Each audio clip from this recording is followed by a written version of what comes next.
Peut-être si Naaman, si vous voulez réagir à ce que vous avez entendu, mais toujours en réaction à ce qu'a dit Sitouzani, la formule l'eau est précieuse mais pas chère est tout à fait juste. Et effectivement, tant que ça ne touche pas les gens dans leur poche, je pense que ça ne va pas très loin en termes de prise de décision. C'est Naaman, tfaddal, en une minute. Oui, l'eau peut-être qu'elle coûte pas cher, mais elle est précieuse.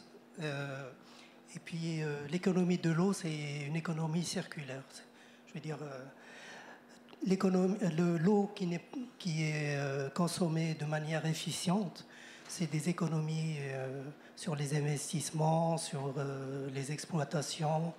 C'est une économie globale qu'il faut voir.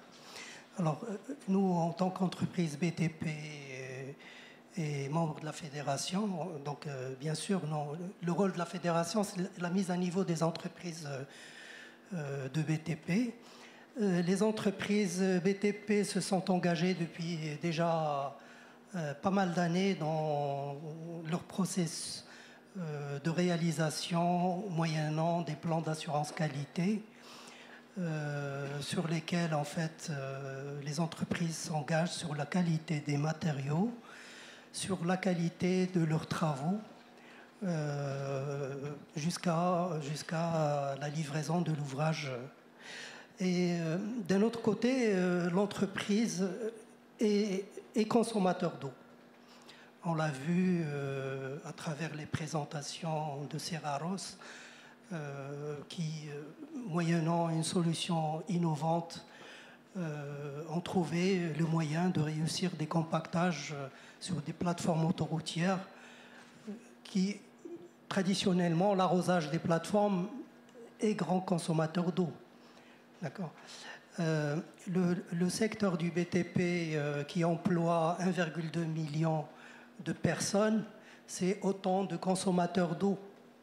Donc, quand la moyenne nationale de consommation d'eau est de 70 litres d'eau par jour par habitant, donc on imagine ce que ça représente pour les 1,2 million. Cette consommation d'eau, elle est consommée sur nos chantiers, dans les bases vies.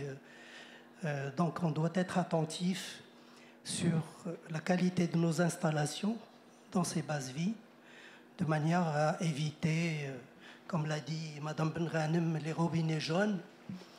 On a toujours l'image dans la tête du robinet qui coule et auquel personne ne fait attention. Donc là, on doit être vigilant sur ce genre de choses, sur les qualités des réseaux qu'on installe sur nos chantiers. Alors il y a d'autres applications, peut-être qu'on va, pour ne pas prendre la parole plus longtemps, sur lesquelles on peut discuter.